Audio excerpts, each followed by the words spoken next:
Bueno, voy a compartir la pantalla.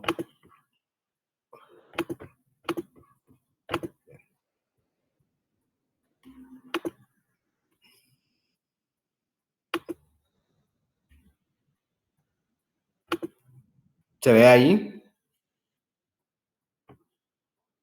Sí, perfecto, bien. Perfecto. Bueno, habíamos quedado con las temperaturas, ¿sí? La temperatura es algo que también vamos a tener en cuenta, ¿sí? Dentro de las características físicas, ¿no? Vamos a tener en cuenta también esto, la temperatura del alimento, si está muy caliente, si está frío, si es templado, etcétera, etcétera.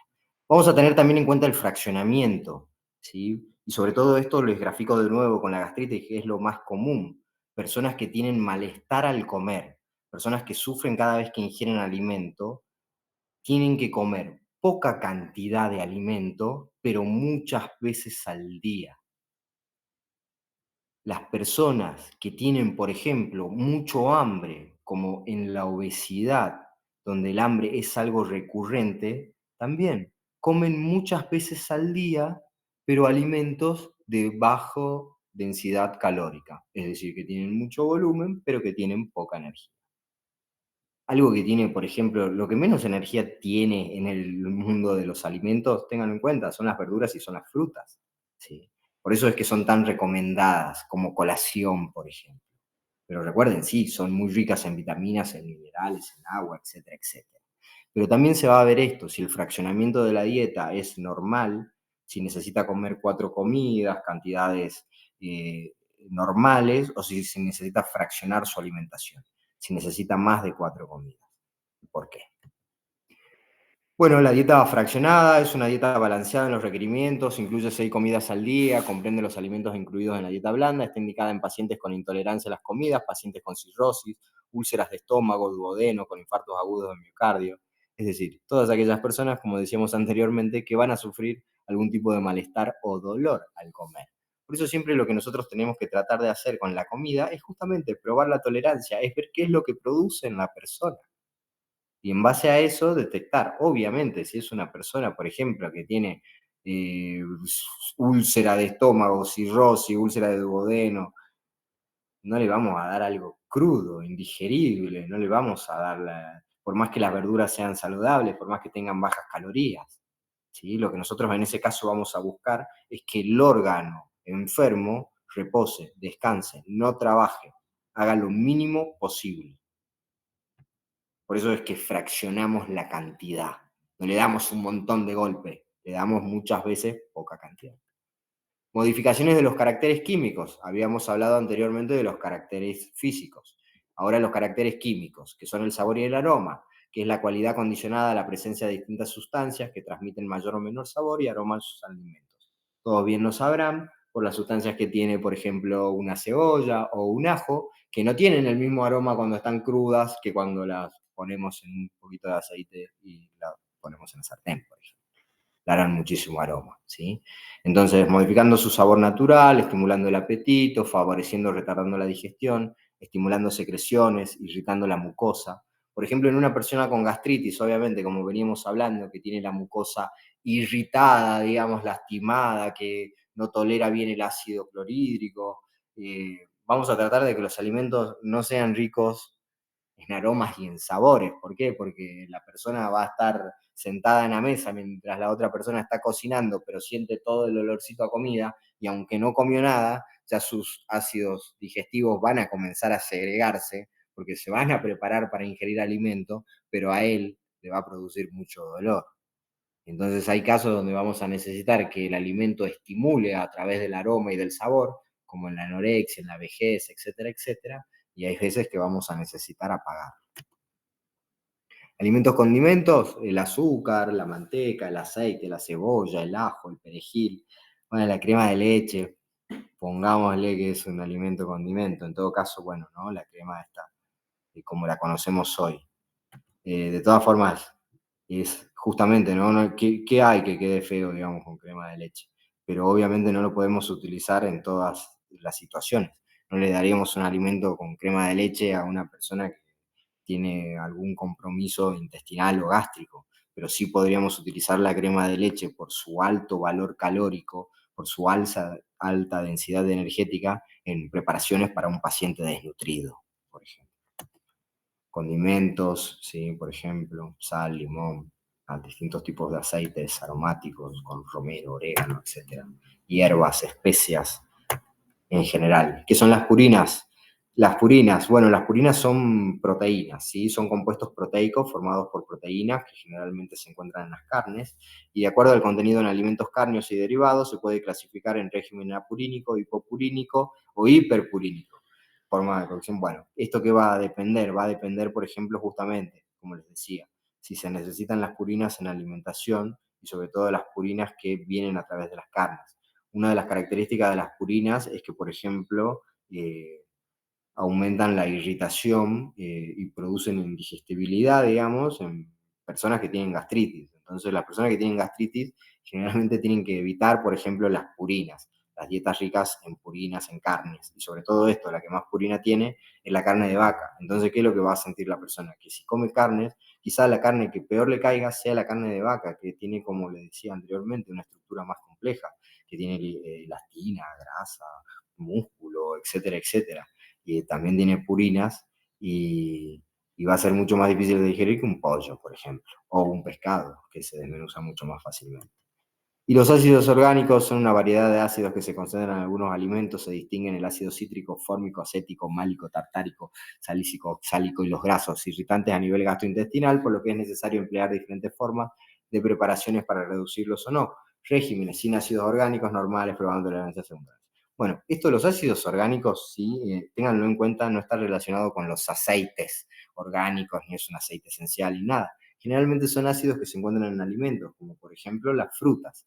En todo caso, estos ácidos orgánicos, como decía, pueden ser o no irritantes de la mucosa gástrica intestinal y generalmente también pueden estimular el páncreas, ¿sí? Cuando decimos que estimula, por ejemplo, perdón, no quería decir el páncreas, sino quería decir eh, la vesícula biliar, ¿sí? El órgano que segrega bilis. ¿Por qué les decía esto? Porque muchas veces cuando se come un alimento como una naranja que es rica en ácidos orgánicos, la naranja a través de los ácidos orgánicos produce estimulación de la bilis, de la vesícula biliar, la cual segrega bilis que llega hacia el intestino y cuando llega al intestino, la bilis produce, digamos, un movimiento intestinal, los movimientos peristálticos, produce la estimulación del intestino. Entonces, ¿qué hace el ácido orgánico a través de la bilis? Produce justamente esto, ¿no? El efecto que muchas veces puede producir una naranja, que es ir al baño, ¿sí? Entonces, tengamos en cuenta esto que puede estar producido por los ácidos orgánicos. ¿Cómo se apaga ese ácido orgánico? Como todo ácido, puede ser evaporado por el calor, ¿sí? Entonces, cuando se consume cocido algún tipo de alimento o cuando se deja reposar mucho tiempo en algún lugar que tenga luz o sol, eso puede desaparecer, por ejemplo, ¿sí? Por eso habla del ácido cítrico, el fórmico, el málico, el lactárico, etcétera, etcétera. Entonces, ténganlo en cuenta, puede ser alguna preparación que sea sin ácidos orgánicos o ácidos orgánicos normales, o se puede probar tolerancia o según tolerancia, pero lo más importante generalmente va a ser el fraccionamiento, la temperatura, el volumen, la fibra, si es blanda, si es líquida, si es claro, ¿sí? Tengan en cuenta esto, el sabor, el aroma, etcétera, etcétera. Bien. Bueno, como estamos acá, vamos a continuar con sobrepeso y obesidad. ¿Sí? Vamos a terminar. Esto de todas formas es como que está relacionado. Como les dije, quedan pocas semanas, quedan prácticamente 2 semanas, 3 semanas de clase y el examen, ¿sí? Así que se finaliza noviembre, comienza diciembre y seguramente que va a ser con evaluación. Sobrepeso y obesidad, hoy tenemos en cuenta, esto lo hablamos un montón de veces, que en todas las etapas biológicas, puede ser en un niño, puede ser en una familia adulta, puede ser en un adolescente, etcétera, etcétera. ¿Sí? Sabemos que toda América Latina, que el mundo tiene una situación epidemiológica adversa con respecto a lo que es la obesidad y el sobrepeso. Estos datos se los dejo para que lo vean ustedes, ¿sí? Porque ya los vimos un montón de veces, pero tengan en cuenta esto es una pandemia, esto es algo mundial, y sobre todo que afecta a los niños. Acá, en lo que se ve abajito a la derecha, más de un tercio de los niños en edad escolar padece sobrepeso o obesidad. Y estos números van en aumento, y sobre todo si los más enferman son los niños, como hablamos siempre, piensen que vamos a tener un futuro comprometido, porque van a ser personas que van a vivir menos años y van a vivir años de muy mala calidad, porque van a vivir enfermos. Y no solamente van a desarrollar obesidad, sino que la obesidad, tengan en cuenta, que es la madre de todas las enfermedades, ¿sí? Como se dice. ¿Por qué? Porque se desarrolla a través de la obesidad, diabetes, hipertensión, etc. Acá tenemos más datos epidemiológicos que están muy buenos. ¿Por qué? Porque este es el indicador barrial de situación nutricional, donde nos dice que los niños en los barrios, ¿sí? El 42% tiene problemas de malnutrición. Y sobre todo estos problemas de malnutrición, ténganlo en cuenta que hoy son el sobrepeso y la obesidad, y ha quedado muy relegado el tema de la desnutrición, pero que también existen. Hoy la desnutrición, el sobrepeso y la obesidad son las enfermedades de la pobreza. Es decir, son dos caras de la misma moneda. Como hablamos anteriormente, podemos encontrar obesidad en la misma familia junto a la desnutrición. La madre puede ser obesa, el hijo puede ser desnutrido, ¿sí? Y tiene que ver justamente con esto, con un montón de características socioeconómicas. Voy a ver algo que, no sé, parece que hizo ruido ahí, el chat, voy a ver qué es. Bueno, no pasa nada. No, si ya pusieron la asistencia, no hay que ponerla de nuevo, ¿sí? Perfecto. Y si no pusieron, pónganla. Pero si no, no. Bien. Este es un mapa, sí, también que nos muestra esto, la prevalencia de obesidad y la prevalencia de sobrepeso, ¿sí? Sobre todo de malnutrición. Y vean Jujuy, casi el 50% de la población de niños y adolescentes. Es un montón. El aumento de la obesidad, cifra en Argentina, bueno, ya lo vimos esto muchísimas veces, los adultos de sectores más vulnerables tienen 22% más posibilidades de desarrollar obesidad, esto lo dice la OPS, y tengan en cuenta esto. ¿Por qué les leo esto? Porque sí, porque no es solamente lo que uno come, no es solamente lo que uno hace, también tiene que ver dónde uno vive y cómo uno vive, cuáles son las condiciones de su trabajo, si lo tenés o no lo tenés, ¿sí? Entonces, hoy vemos que justamente, como les decía anteriormente, la pobreza está muy relacionada a la obesidad y a la desnutrición. Por eso, cada vez que aumenta la pobreza, como en nuestro país, por ejemplo, vamos a ver un aumento también de estas enfermedades. ¿Por qué? Porque la gente solamente consume lo más barato y lo más calórico, y sobre todo lo que más llena. Y hoy ya sabemos bien qué es el arroz, qué es el fideo, qué es la monodieta, de lo frito, del guiso, de esto, de aquello, que no son malos alimentos, pero cuando se convierten en rutina, cuando es el día a día, y sobre todo cuando tenemos cuerpos que predisponen a aumentar de peso, va a ser algo totalmente negativo. Esto es único en la historia de nuestra especie. Nunca sufrimos los problemas de la malnutrición por exceso. Siempre sufrimos los problemas de la malnutrición por falta, por hambre. Y miren cómo aumenta la malnutrición esto, ¿no? Sobre todo en los niños y niñas y adolescentes. Y sobre todo tengan en cuenta esto, hay etapas que son muy sensibles para la formación de adipocitos, que son las células grasas, y que son el primer año de vida, ¿sí? Que son el primer año de vida, que son los 7 a los 9 años, y después también la adolescencia, el tema de la pubertad. En esos 3 momentos hay una sensibilidad del organismo para generar adipocitos, lo que se conoce como hiperplasia. Aumenta el número de células grasas.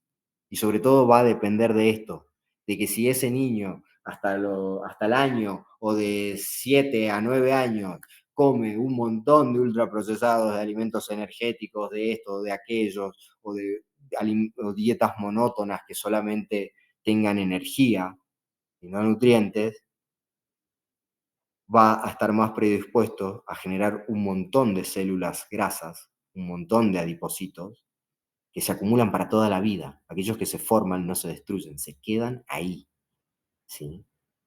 Entonces tengamos en cuenta esto, el tema de la obesidad en niños es algo que se perpetúa en la vida adulta, y sobre todo si un adolescente llega con obesidad, tiene estadísticamente un 80% de posibilidades justamente de continuar la obesidad en la edad adulta. Por eso es muy importante que veamos que estos problemas de obesidad y que tienen alrededor, y que tienen múltiples enfermedades asociadas, van en crecimiento. Y si van en crecimiento es porque no se ha cambiado mucho lo que se hace. Entonces, por eso es sumamente importante que lo tengamos que pensar, repensar, buscar soluciones, trabajar, porque si no todos vamos a terminar afectados. La prevalencia en Argentina y sobre todo esto, tengan en cuenta, las mujeres tienen muchísima mayor predisposición a desarrollar obesidad que los varones. ¿Por qué? Porque genéticamente acumulan más grasa durante toda su vida que los varones, desde el nacimiento hasta la muerte. ¿Sí? Pero pensemos esto, la evolución, la biología, ve la grasa como un factor protector. Es el mundo de la cultura el que ha convertido este exceso de alimentos grasos, hipercalóricos, salados, hiperricos y dulces en esta pandemia, en esta enfermedad. ¿Mm? Factores de riesgo de obesidad infantil. Hay factores de riesgo intrauterinos y perinatales, y son sumamente importantes. Esto comienza desde la gestación, como lo veíamos anteriormente.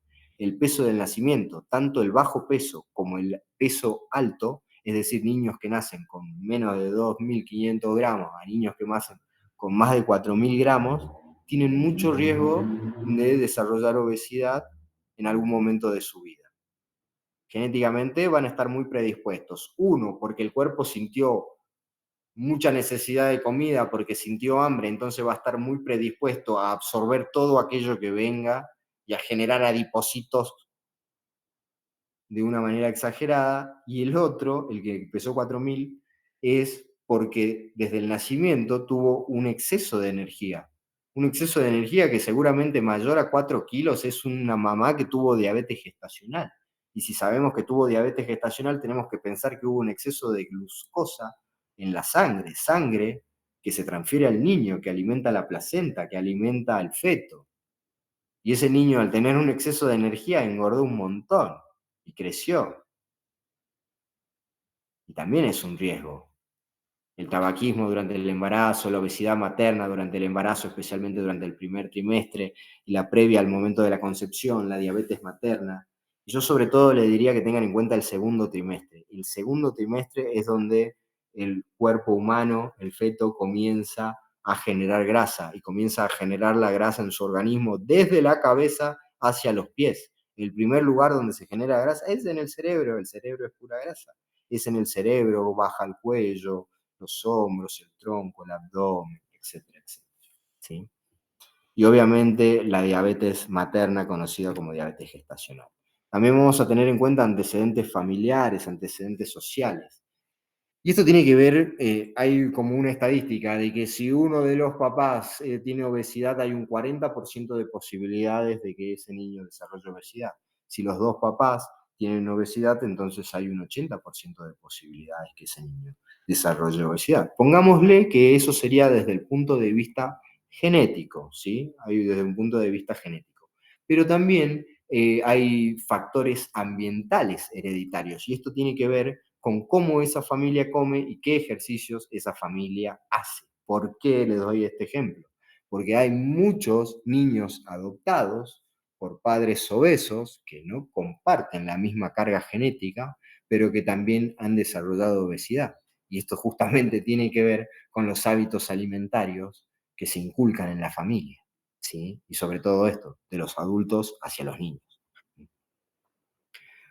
Factores postnatales, la lactancia materna insuficiente, ¿sí? Tenemos que tener en cuenta la lactancia materna es un factor preventivo de obesidad, es un factor preventivo. Justamente la fórmula láctea lo que más tiene es hidrato de carbono, lo que más estimula es la insulina. Justamente la insulina es la hormona que inhibe la lipólisis y que es lipogénica, genera grasa. Es la hormona antagónica del glucagón, que es la otra hormona del páncreas. Una son las células beta, que es la insulina, y las células alfa, que segregan glucagón. Pero cuando hay insulina no hay glucagón. ¿Por qué? Porque toda la grasa se está intentando acumular. Si hay mucho hidrato de carbono, va a haber mucha insulina y va a haber mucha transformación de ese hidrato en grasa, por lo tanto va a haber mayor acumulación de tejido adiposo. Entonces tengan en cuenta esto, es muy diferente un bebé alimentado con su crecimiento de peso con fórmula láctea y lactancia materna. Características concernientes al crecimiento del niño: mayor peso a los 8 18 meses de edad, el peso de edad superior al percentilo 75, hay riesgo de obesidad, alta tasa de ganancia de peso en los primeros 12 meses de vida, los niños con menos. Sí, durante los primeros meses de vida hay una alta tasa de ganancia de peso. Todos conocemos a los bebés son gorditos, ¿sí? Los bebés tienen una distribución adiposa que es uniforme, es decir, que no respeta ningún sector o lugar, sino que está distribuida por todos lados, ¿sí? Es una distribución distinta a la ginoide o abdomino visceral o tronco visceral, ¿sí? Esta es uniforme, es difusa, está en todos lados, lo cual no quiere decir que sea mala, ¿sí? Los bebés justamente ¿qué hacen? Crecer, entonces, y desarrollarse, incorporar nuevas habilidades, necesitan energía. Por eso es que están muy bien sus reservas energéticas adiposas. Y sobre todo en el 9º mes es donde los bebés tienen el mayor peso posible, ¿sí? Sobre todo en relación a la grasa. Factores postnatales, bueno, tiene que ver con el estilo de vida en la infancia temprana, ¿sí? Número de horas frente a la TV, el riesgo de obesidad aumenta en niños. Luego que hablábamos anteriormente, el sedentarismo, la falta de agua, los cambios en los patrones alimentarios, ya no se consume lo fresco, se consume lo industrial, ¿sí? Antecedentes familiares y sociales, nivel socioeconómico bajo, preferencia alimentaria de los padres, lo que hablábamos anteriormente, con el ejemplo de los niños adoptados, y el nivel socioeconómico bajo, cuando no se dispone de recursos para comprar lo que se quiere, se come lo que se puede y se come lo que llena. Y eso nosotros no lo vamos a cuestionar porque es una estrategia de supervivencia. Si esas personas no comiesen así, no podrían comer nada. Una de las consecuencias de comer así es la enfermedad, que puede traducirse en enfermedades de diabetes, en obesidad, etcétera, etcétera. Por eso siempre tenemos que recordar esto. Nosotros vamos a tener limitaciones, pero tenemos que tratar de que estas limitaciones estructurales se modifiquen. ¿Por qué? Porque la alimentación sana, justamente saludable, variada, etcétera, etcétera, es un derecho humano. Y es un derecho humano como la salud. Pero tenemos que tener en cuenta esto, lo que hablábamos en las primeras clases, que todos los derechos humanos se encuentran interrelacionados. Si no puedo cumplir el derecho a la alimentación, ¿cómo vamos a cumplir el derecho a la salud? Y el derecho a una vivienda digna, y el derecho al agua potable, y el derecho... Otras causas de la obesidad y el sobrepeso: comidas atractivas pero sin nutrientes, el mundo de los ultraprocesados, no perdamos tiempo acá. ¿Por qué se produce la obesidad? Una persona se vuelve obesa cuando ingiere más calorías de lo que gasta. Tengamos en cuenta esto, la obesidad generalmente está definida como el aumento de la masa grasa. Y cuando hablamos del aumento de la masa grasa, no estamos hablando del aumento de peso, que es algo indiferenciado, sino que estamos hablando específicamente del aumento de la masa grasa, del tejido adiposo. Y esto generalmente se produce por un balance positivo de energía. Se consume, se ingiere más energía de lo que se gasta. Por eso los factores tienen que ver con la alimentación industrial y con el sedentarismo. Hay obesos que tienen estas células muy llenas, que son los adipocitos, ¿sí? Que son células que se van llenando, ¿sí? Que van aumentando su tamaño, que son células que cuando aumentan su tamaño y se encuentran repletas de grasa, se encuentran en una condición hipertrófica. Es decir, son células grandes llenas de grasa. Pero ¿qué tiene de característica este adipocito? Que cuando está repleto y no puede acumular más energía, puede dividirse en dos y generar uno nuevo. Y eso es lo que se conoce como hiperplasia, cuando aumenta el número de adipocitos, e hipertrofia, cuando aumenta el tamaño. En la obesidad, en la pubertad, es decir, en el adolescente, en el niño de 7 a 9 años, con el rebrote, que se conoce como el rebrote adiposo, y en el niño del primer año, tanto la hipertrofia como la hiperplasia están muy susceptibles a suceder. Tienen una mayor predisposición y todo va a estar relacionado a qué es lo que comen. Entonces, si era el niño que empezó con el yogur, con la fórmula láctea, con esto, con el postrecito, con el Nestum, con aquello, con lo otro, va a generar una cantidad tanto de adipocitos que le van a acompañar durante toda su vida, por eso va a tener mayor predisposición. Puede aumentar el número de adipocitos en un niño. En la primera infancia y la pubertad, los adipocitos se reproducen. Si se alimenta incorrectamente al niño durante estas etapas, se corre el riesgo de aumentar excesivamente la cantidad de estas células, la cual favorece la formación de obesidad en el niño, justamente lo que hablábamos. El exceso de grasa se almacena en los adipocitos, los cuales aumentan de tamaño hasta que la grasa se utiliza de combustible, ¿sí? Y como decíamos anteriormente, tienen la capacidad de subdividirse, de multiplicarse. Acá tenemos las gráficas de crecimiento, peso para la edad en niños, índice de masa corporal. Recuerden que acá cuando es sobrepeso es entre el percentilo 90 97. El índice de masa corporal no tiene 90-97, tiene 85-97, es diferente. ¿Qué cambia? Que en uno es 90, el otro es 85, pero siguen siendo los dos últimos percentilos. Y eso nos indican sobrepeso. Cuando el punto de la gráfica se encuentra por encima de todo percentilo, en este caso por encima del 97, siempre va a ser obesidad. Pero si se encuentra entre el 85-97, 90-97, va a ser sobrepeso. ¿Sí? Ténganlo en cuenta, porque muchas veces decían, no, pero la gráfica está mal, porque esto... No, no está mal. En una el 97-90, el otro 85-97, lo vimos un montón de veces. Se los recuerdo para que lo tengan en cuenta. Cambia simplemente eso. Pero si el punto se encuentra en ese lugar, entre los dos últimos percentilos, es lo mismo. ¿Cuándo se considera que un adolescente tiene sobrepeso o obesidad? Bueno, acá tenemos los criterios antropométricos para la edad de niño, niña, adolescente de 5 a 19 años. Se definen de acuerdo al valor de la medición. Bueno, esto ya lo sabemos, ¿sí? Esto ya lo sabemos de 5 a 19 años.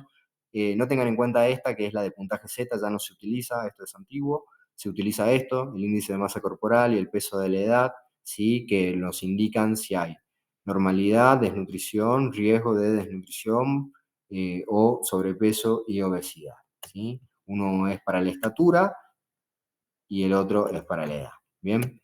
Y sabemos que si es mayor de 19 años, utilizamos el índice de masa corporal, que esto también ya lo saben porque lo vimos un montón de veces, que si es el valor menor a 18,5 es peso insuficiente, ¿sí?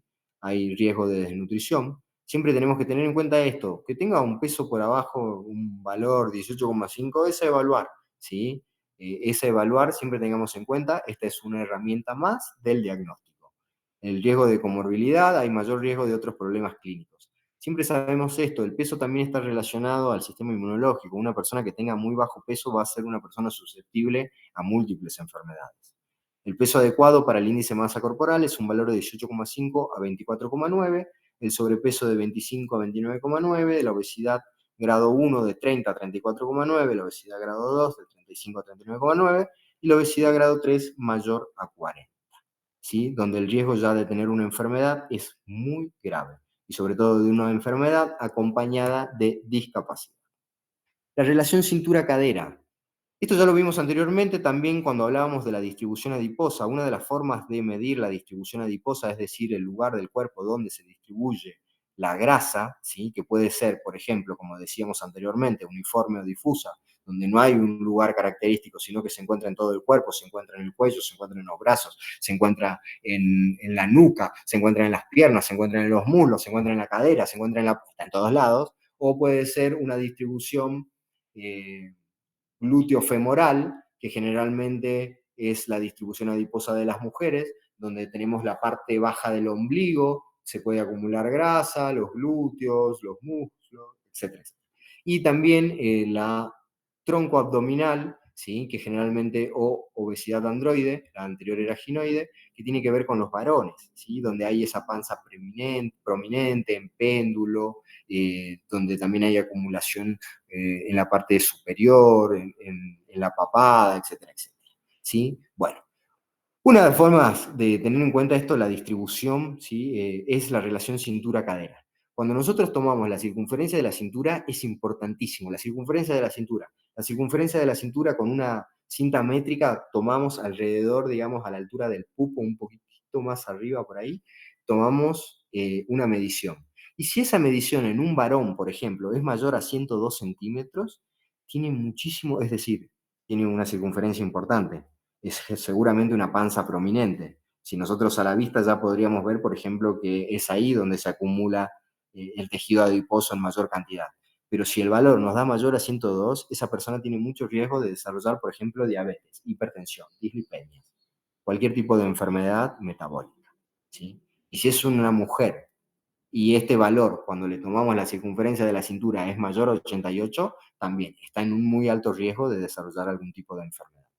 La relación cintura-cadera es cuando hacemos una relación en esta medición que tomamos de la cintura, una relación con la medición de la cadera, y por ejemplo sabemos que en la cintura nos dio 102 y en la cadera nos dio 90, seguramente va a ser un valor mayor a 1. Cuando es mayor a 1 es que la distribución adiposa es tronco abdominal, grasa peligrosa.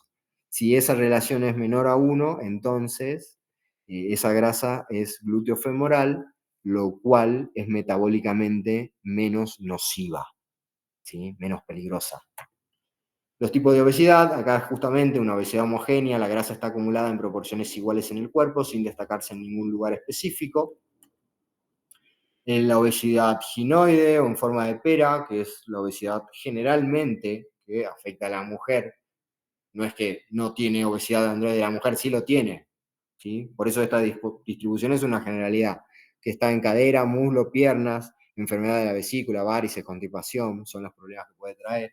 La obesidad androide, en forma de manzana, abdomen, vientre, espalda baja, hipertensión arterial, enfermedad del corazón, infarto al corazón, enfermedad vascular. Justamente esto también lo vimos en una clase anterior. ¿Por qué es que los hombres mueren más de enfermedades cardiovasculares que las mujeres? Y justamente está relacionado a esto, a la distribución adiposa, ¿sí? A esta distribución justamente alrededor de las vísceras, en la panza, que es una grasa que cuando se acumula en exceso tiene muy mal pronóstico. ¿Por qué? Porque hace que todos los órganos funcionen mal y sobre todo un órgano fundamental que es el hígado. Por eso también cuando se realiza una actividad físico-deportiva, aeróbica, donde por ejemplo se consume grasa, se quema grasa como energía, la primera grasa que se quema es la de la panza, la primera grasa que se quema es la que está más cerca del hígado, el primero que es el hígado. Por eso también algo para disminuir el hígado graso es la actividad física deportiva, justamente. ¿Por qué prevenir la obesidad y el sobrepeso? Bueno, por múltiples enfermedades, ¿sí? Acá tenemos, por ejemplo, complicaciones en un niño con obesidad. Por ejemplo, un niño con obesidad va a ser un niño que va a ser mucho más alto, no solo más pesado, sino también va a ser más alto que los niños de su edad. Es decir, los niños que tienen obesidad tienen un desarrollo óseo y un desarrollo puberal mucho más acelerado, lo cual es nocivo. ¿Por qué? Porque este desarrollo precoz de la sexualidad hace, por ejemplo, que los cartílagos de los huesos cierren muchísimo más pronto. Entonces, son más altos al principio, pero quedan acortados y no obtienen todo su potencial genético, a diferencia de los niños más flacos, que se desarrollan sexualmente lentamente, pero que tienen esta ganancia en estatura, ¿sí? También vamos a observar que los niños con obesidad son niños que van a tener eh, mayor gasto cardíaco, pulmonar, generalmente van a sufrir de hipoventilación alveolar, generalmente no tienen toda la fuerza para expandir los pulmones al máximo, entonces sufren de hipoxia crónica. Son niños que van a tener el pie plano, que van a tener problemas en las articulaciones, tobillo, rodilla, cadera. Son niños que van a tener, por ejemplo, facciones muy finas, porque van a quedar su boca muy pequeñita, su nariz muy refinada, dentro de toda la adiposidad que se acumula, por ejemplo, en el cuello, en las mejillas, en la parte de atrás de la nuca, lo que da también esa sensación como de joroba, que también inclina mucho más al niño. Como decíamos, también un niño que tiene una tensión arterial más alta tiene mayor predisposición a desarrollar hipertensión, porque tiene un corazón que necesita bombear más sangre de una manera más violenta y sobre todo más rápida. Por eso también tiene una frecuencia cardíaca y respiratoria aumentada. En general vemos un cuerpo que está sufriendo. Es un cuerpo que vamos a ver justamente estrías en la piel. Vamos a ver una piel que está lastimada. Vamos a ver una piel que está irritada porque abajo de los pliegues, de la panza, de las axilas, puede haber sarpullido, etcétera, etcétera. Entonces, los problemas son múltiples. tenemos que acabar con esta cultura de normalizar o de que en algún momento se va a normalizar. No, eso no va a suceder si no hay un cambio en el estilo de vida que está relacionado a lo que hago y a lo que como. ¿Sí? Bueno, otras consecuencias de las complicaciones, diabetes, cáncer de mama, hipertensión, derrame cerebrovascular, enfermedad cardiovascular, cáncer, gota, osteoartritis, etcétera, etcétera. Aparte, también tengamos en cuenta esto, un niño que es obeso, por ejemplo, es un niño que que es hostigado, estigmatizado por sus pares, desvalorizado, es un niño que sufre de frustración, de depresión, y sobre todo cuando sufre todos estos problemas que son psíquicos, ¿qué lo lleva a hacer? A dejar la actividad, no se quiere relacionar con nadie, no quiere ir a hacer deporte, no quiere hacer nada, quiere estar encerrado, quiere estar en la casa, quiere que nadie lo vea, quiere disfrutar la vida a través de lo que come. Y obviamente va a caer en un ciclo justamente, donde la obesidad se perpetúa, ¿sí? Acá también vemos mayores consecuencias de las complicaciones, ¿sí? Los cursos de acción. El accionar ante un niño menor de 6 años con sobrepeso o obesidad deberá incluir desde identificación de la obesidad por antropometría, valoración clínica médica, interrogatorio de los factores de riesgo del niño, de su familia, de la conducta alimentaria, los patrones de actividad física, horas de televisión, las creencias, actitudes familiares con respecto al problema, toma de decisiones, incluyendo la direccional. Bueno, todo lo que ustedes puedan averiguar va a ser justamente fundamental, ¿sí? Lo que sí tenemos que tener en cuenta es que el 99% de los casos de obesidad son obesidades exógenas o nutricionales, es decir, tienen que ver con esto, con este exceso de incorporación de energía y con el exceso de sedentarismo. Hay un 1% que podría ser que se representa justamente la obesidad endógena, que pueden ser problemas hormonales, congénitos, etcétera, etcétera. Y también hay factores desconocidos, todavía es como que no se conoce a fondo todo. Va a haber niños que coman un montón de comida, de cantidad, y que sean flacos, y va a haber niños que coman muy poquito alimento y que van a engordar de una manera desmedida. Tenemos que tener en cuenta que nuestro organismo tiene más de 200 genes que están relacionados a la acumulación de energía como tejido adiposo, ¿sí? Entonces, es algo multicausal. No tenemos que tener en cuenta simplemente esta verticalidad de diagnóstico, ¿sí? De causa y efecto. Y sobre todo cuando tenemos en cuenta esto, ¿no? La antropometría, que hablábamos del índice de masa corporal, del peso de edad, etcétera, etcétera. Porque tengan en cuenta esto, la antropometría es una forma indirecta de diagnosticar la obesidad, ¿sí? Y sobre todo esto, la obesidad como aumento del tejido adiposo desmedido, no como aumento del peso, porque no está relacionado al aumento del peso. El aumento del peso puede ser un físico-culturista que pesa 120 kilos de músculo y todos vamos a ver, así que musculoso, nadie va a decir que obeso, por más que el índice de masa corporal de tanto. Por eso es la importancia de la clínica y tener en cuenta esto. La importancia de utilizar todas las herramientas para dar un diagnóstico. Por eso es importante preguntar todo esto, ver la historia clínica, análisis, etcétera, etcétera, etcétera. El mayor impacto que podrán lograr los equipos de salud en la presente epidemia, minimizar los riesgos cuando estén presentes a partir. Eh, bueno, siempre tener en cuenta esto, percentilos, ¿sí? Cuando tenemos un percentilo de 85 a 97, que hablamos de sobrepeso, complicaciones, ¿sí? Cuando no haya complicaciones, una prevención primaria, implementar el estilo de vida saludable, aumentar frecuencia de controles de crecimiento, etcétera, etcétera. Si vemos que ese sobrepeso dentro de todo se puede cambiar, digamos que no ocasione ningún problema, tenemos que reforzar los buenos hábitos alimentarios, tratar de corregir aquello que veamos como peligroso, es decir, aquello que se repite mucho, si hay falta de variedad, cantidad de alimentos, horarios, etcétera, etcétera, ¿sí? Complicaciones, si hay complicaciones, bueno, derivar a un especialista, o en todo caso, si hay complicaciones, hay que ahondar más en el problema, ¿sí? Y sobre todo esto, no es derivar al especialista, como dice ahí, qué sé yo, esto, la flecha, sino es hablar con el equipo de salud, ¿entendés? Decir, bueno, acá que tenemos un inconveniente con una persona que está desarrollando una enfermedad que va a ser potencialmente peligrosa para su vida, ¿sí? Entonces, ¿qué es lo que hacemos como equipo? ¿Cómo lo tratamos? ¿Qué medidas implementamos? ¿Qué indagamos? ¿Qué información tenemos? ¿Sí?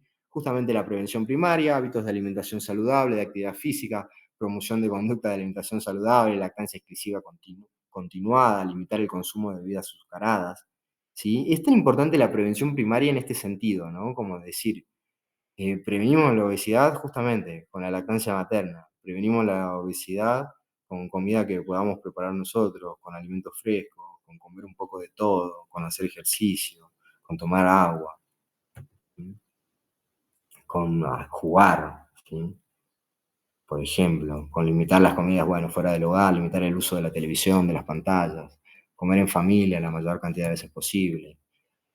Alimentos saludables, ya lo sabemos, el agua, frutas, verduras, alimentos que engordan y aquello que se consume en exceso, aquello que se consume de manera monótona o aquello que es industrial, sin duda.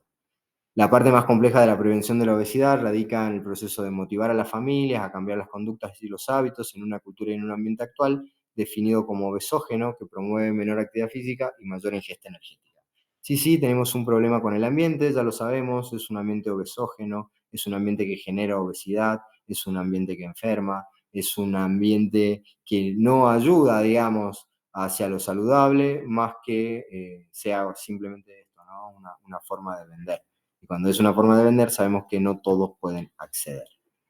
Bueno, después tenemos acá beneficios de la actividad física: controlar el peso, reducir la presión arterial, elevar el nivel de colesterol HDL, reducir el riesgo de desarrollar diabetes, algunos tipos de cáncer, mejorar el bienestar psicológico, lo que incluye aumentar la... Bueno, cuando hablamos de la actividad física, chicos, ya saben todos los beneficios que tiene, pero sobre todo esto, con nosotros con la actividad física lo que vamos a lograr hacer, sí, en un primer momento está buenísimo que la persona haga actividad física, porque sí, mejora la autoestima. Cuando nosotros hacemos actividad física, lo que estamos generando en nuestro organismo y sobre todo en nuestro cerebro son unos neurotransmisores conocidos como endorfinas y encefalinas, y sobre todo, ¿saben por qué se llama endorfina?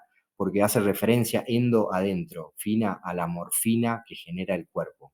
Porque primero, en el ámbito químico, médico, farmacéutico, se conoció la morfina como droga exógena, ¿sí? Que calma el dolor, antes de conocer los pequeños compuestos que teníamos en nuestro organismo, pero que se sabía cómo nosotros respondíamos, por ejemplo, a la morfina que se nos podía inyectar, se sabía que había receptores en nuestro cuerpo, por eso es que nos causaba un efecto. Entonces se pensó obviamente que si tenemos receptores, tenemos propias sustancias que nosotros las generamos y que sean muy similares. Y obviamente después se descubrió que sí, y son estas endorfinas, son estas morfinas endógenas, generadas por el cerebro, que generan placer, que generan bienestar. Y esto es lo que primero tenemos que lograr, hacer que la persona se motive. Y una vez que la persona se motive, se sienta bien, y sobre todo esto, tenemos que lograr que lo haga en un ambiente de contención, donde se sienta acompañado. No es, bueno, hoy vas a empezar solo a caminar y a hacer 3 horas. No, porque nadie tiene la motivación. Y sobre todo cuando comenzar es algo sumamente difícil. Todos, para cualquier cosa, comenzar es algo sumamente difícil. Bien, la llamada finaliza en 15 minutos, no se preocupen, estamos bien. Eh, entonces siempre va a ser bueno esto, ¿no? Comenzar con la actividad física, pero una actividad física sobre todo que pueda ser algo que a la persona le motive, que le gusta, que la pueda hacer en compañía de otra persona, y sobre todo que le pueda dar continuidad en el tiempo. Porque si nosotros le damos continuidad en el tiempo, ahí sí se van a ver estos, por ejemplo, resultados. Y lo va a notar. Y sobre todo lo va a notar cuanto más peso tiene la persona, más peso se pierde al principio. Y cuando es mucho más sutil ese exceso de peso que tiene la persona, cuesta mucho más bajar. Y lo que decíamos siempre, si hay algo que al cuerpo no le gusta hacer, es perder peso, porque lo pone en alerta, en una situación de aparente peligro. ¿Por qué estamos perdiendo energía? ¿Sí? Entonces, hacer actividad física es fundamental, pero obviamente tenemos que evaluar todas las condiciones de la persona, pero siempre recomendarlo, ¿sí? Siempre recomendarlo. Cuando digo todas las condiciones de la persona, pienso en personas que tienen obesidad mórbida, personas que están postradas. Obviamente, ¿qué actividad física pueden llegar a hacer? Pero obviamente, el que puedan mover los brazos, levantar, subir, bajar, hacer mínimos movimientos que sean frecuentes durante el día o frecuentes durante la semana, va a hacer que esos músculos también se estimulen, que ganen tonicidad, que ganen fuerza, y esa persona va a poder también aumentarlos con el tiempo. Pero siempre hay que empezar. Para nosotros, como especie, es fundamental el movimiento. Acá vemos más todas las cosas que produce, aumentan la defensa, menos hambre, aumenta la autoestima, mejora el funcionamiento del corazón, etcétera, etcétera. Y eso sería todo, chicos, de dietoterapia, sobrepeso, obesidad. Estuvimos un poco apurados, llegamos un poco justos, ¿sí? Pero la idea es que podamos dar fin a los contenidos, ¿sí? Bueno, mañana va a ser muy importante que estén en la clase. Vamos a profundizar sobre estos temas. Y en alguna clase del jueves seguramente vamos a dar teoría, porque si no, como que no llegamos. Entonces, no va a ser la que viene, pero estén atentos de estar presentes. Sí, ¿qué quieren preguntar? Profe, los que tenemos prácticas, Bueno, los que tienen práctica vamos a ver, ¿sí? Qué opción puede ser. Pero bueno, los que tienen práctica, ustedes hacen bien con la profe Alfar. Bien, no hay problema. Vamos a ver cuál sería la situación. Por eso les digo que no va a ser la clase que viene, pero piensen que si no podemos utilizar una clase de consulta como para avanzar en la teoría, en algún momento vamos a tener que poner un horario, 1 horita, 2 horitas para terminar el programa, ¿sí? Así que tengan.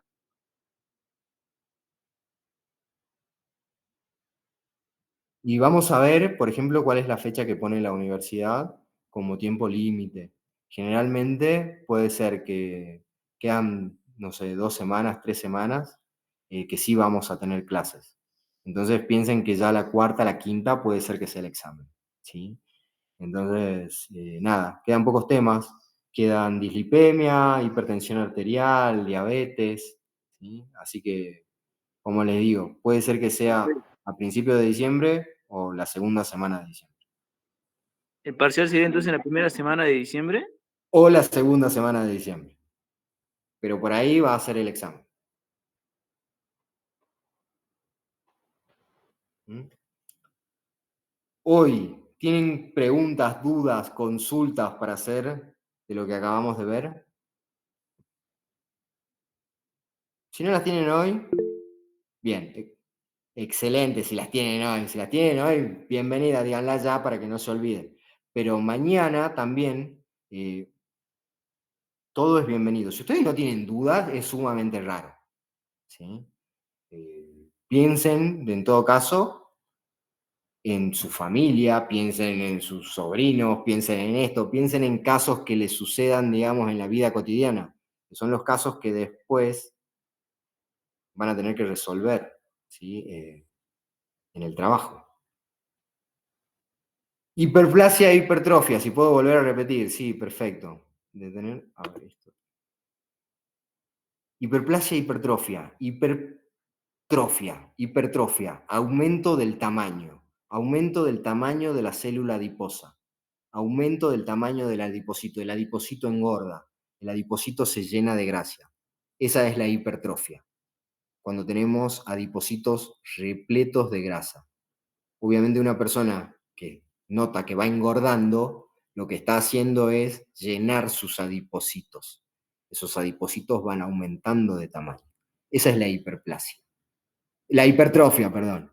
Y la hiperplasia es cuando el adipocito de 1 pasa a 2. Aumentó tanto de tamaño, ya no se puede llenar más, que se divide y se genera otro que también va a seguir engordando, engordando, engordando, que a la vez se puede dividir y generar otro, y a la vez se puede dividir, y esto es infinito, no acaba. Por eso es que, como les decía en algún tipo de clase, es que nosotros podemos tener justamente una obesidad mórbida, excesiva, como la que podemos observar en un animal, como por ejemplo un cerdo. Nosotros tenemos esa capacidad de engordar, porque tenemos esa capacidad de generar adipocitos casi indiscriminadamente. Bien. No, solo se da en los adipocitos. Es una característica de los adipocitos, de la célula del tejido adiposo, esta de replicarse. No todas las células tienen la capacidad de regenerarse.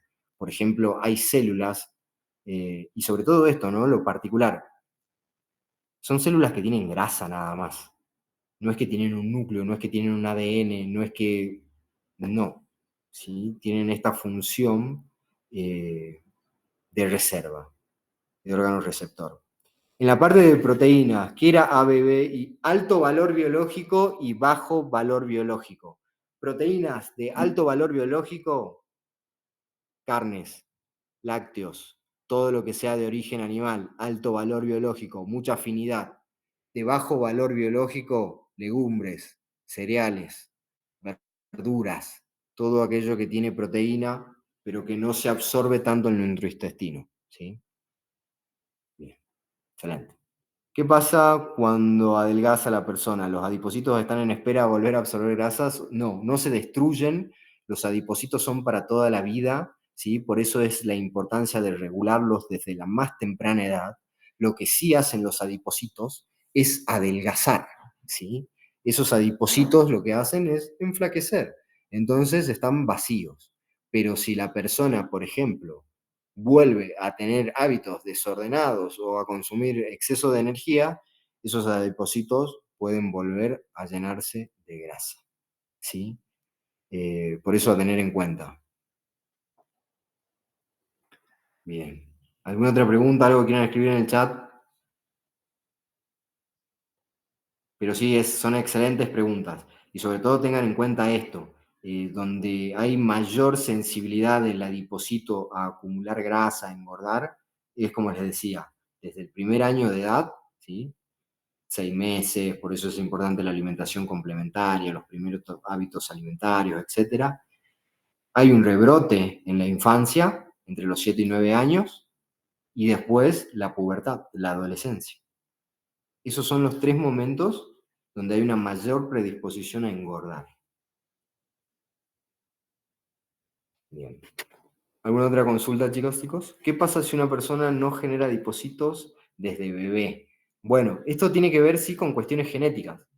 Con cuestiones genéticas de las personas, como decíamos, hay más de 200 genes que están relacionados, que tienen que ver con esto, justamente con la acumulación de energía como grasa. Puede haber personas que sean delgadas genéticamente, constitucionalmente, y tengan una dificultad para generar adipocitos, es decir, una dificultad para engordar, una dificultad para generar energía. En todo caso, si se van al desierto, y puede ser que sobrevivas menos que una persona que sea un poquito con mayor predisposición a acumular grasa. Puede ser que sientas más el frío, pero nada más. En condiciones actuales no nos va a pasar absolutamente nada, digamos. Mientras consuma todos los alimentos que tienen que consumir, que son los que generan la alimentación saludable, de todos los grupos, etcétera, etcétera. ¿Sí?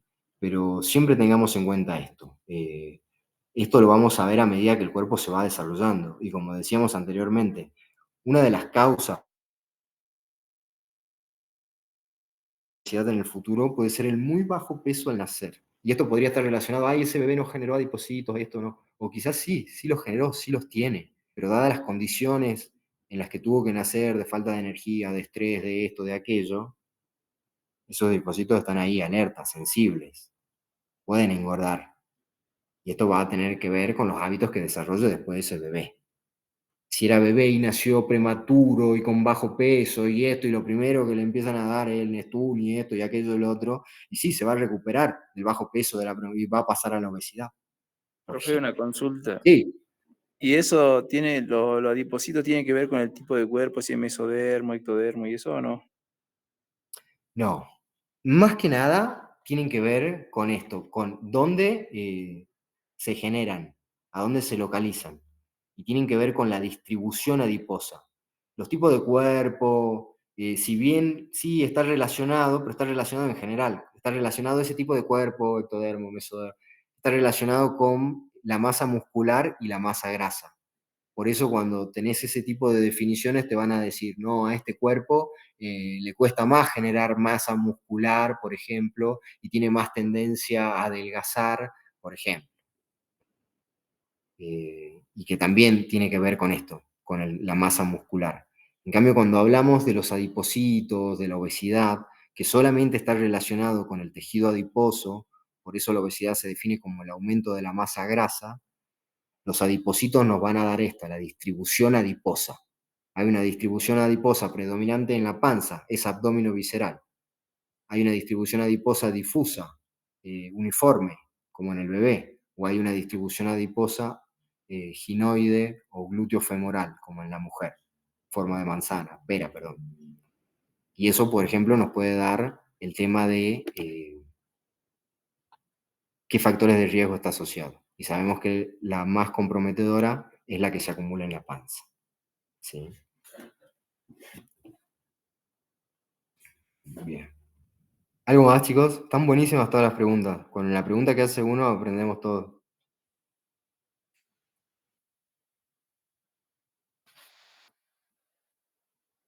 Bien. Bueno, chicas, chicos, empiecen a estudiar, repasen, ¿sí? El material ya están los PowerPoint en el aula virtual, así que bueno, vayan pegándole una leída, repasen, porque estos temas sí se van a preguntar en el examen, obviamente. ¿Sí? No sé si alguien quiere hacer una pregunta más.